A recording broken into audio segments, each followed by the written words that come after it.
get it now, don't wanna see mother struggle. Nah, always on the move, nobody will stop the focus. Many giving up on their dreams, I start to notice.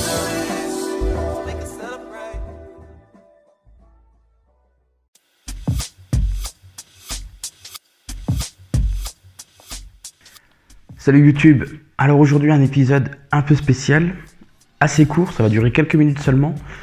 J'aimerais juste pendant cet épisode vous parler un peu, rebondir sur ce dont j'ai parlé dans le dernier épisode au sujet de l'entrepreneuriat en France.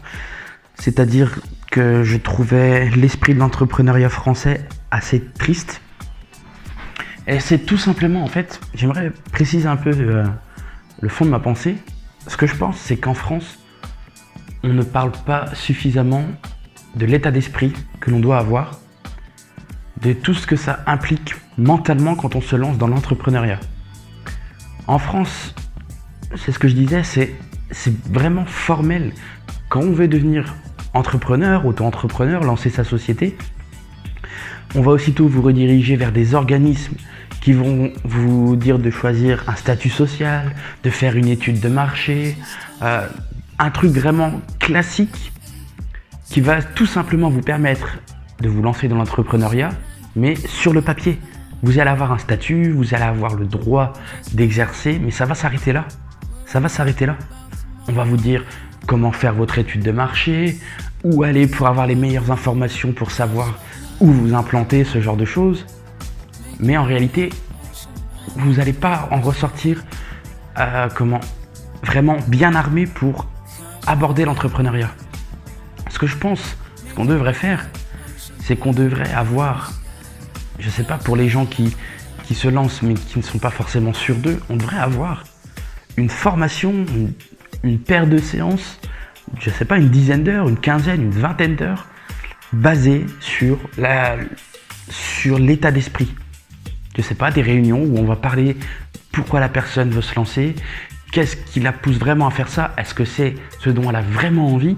Est-ce qu'elle ne fait pas ce choix parce qu'elle en a entendu parler, qu'elle pense que ça pourrait lui rapporter de l'argent et que du coup elle veut se lancer juste pour avoir de l'argent, mais que derrière elle sera peut-être pas capable d'endurer tout ce que ça va impliquer?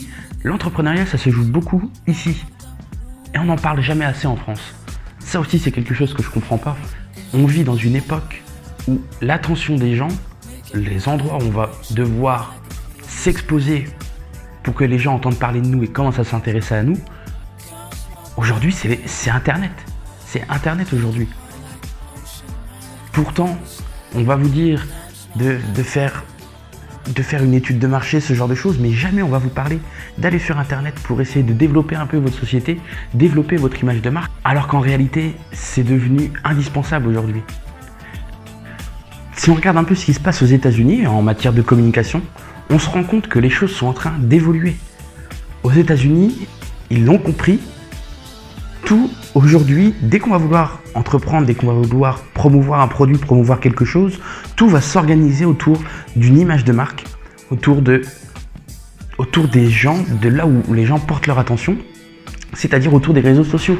Poster du contenu aujourd'hui pour une personne qui se lance, qui souhaite se faire connaître, c'est indispensable, mais c'est jamais abordé.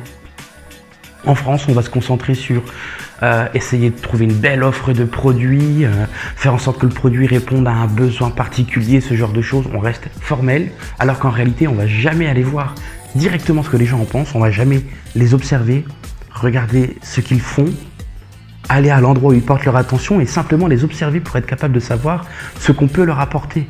Non, ça va être une démarche centré sur le produit, centré sur le message que vous souhaitez apporter, sans même savoir si les gens sont prêts à l'entendre, si les gens seront vraiment impliqués. Ok, on vous fait faire une étude de marché, mais je vais vous dire ce que je pense. Je pense qu'une étude de marché ne sera jamais aussi efficace que si vous êtes en interaction directe avec votre audience, avec les gens que vous souhaitez cibler. Être en direct avec ces gens-là, avec vos futurs clients, savoir ce que vous pouvez leur apporter, créer une relation de confiance, ça vaudra toujours plus qu'une étude de marché bien réalisée.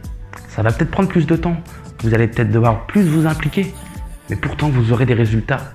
Vous aurez des résultats, vous en êtes certain. non seulement vous aurez des résultats qui vont vous dire que vous pouvez vous lancer de telle ou telle manière, mais en plus quand vous allez vous lancer, vous savez que ça va marcher. Le souci, c'est que ça va vous demander plus de temps, ça va vous demander de l'implication, ça va vous demander de créer du contenu tous les jours pour poster sur ces réseaux sociaux et attirer l'attention des gens. Et ça, personne n'en parle en France. Au contraire, en France, vous allez aller à la CCI ou un organisme dans ce genre. Quand on va vous parler de faire de la promo, de parler de ce que vous faites, à aucun moment on va aborder les réseaux sociaux parce que c'est Internet, parce que c'est pour les jeunes, ce genre de choses. On a un retard absolument dingue sur ce genre de choses. Donc, pour terminer, si vous souhaitez vous lancer dans l'entrepreneuriat, vous devez être sûr que vous le faites pour vous. Vous devez passer du temps à réfléchir sur vous-même, à réfléchir sur ce dont vous avez besoin pour être heureux. Vous assurez que ce que vous faites, c'est votre décision. Ce n'est pas basé sur une décision que vos parents ont prise, que vos proches ont prise, basé sur le jugement de votre entourage. C'est vous, seulement vous. Vous devez être capable de dire non aux gens.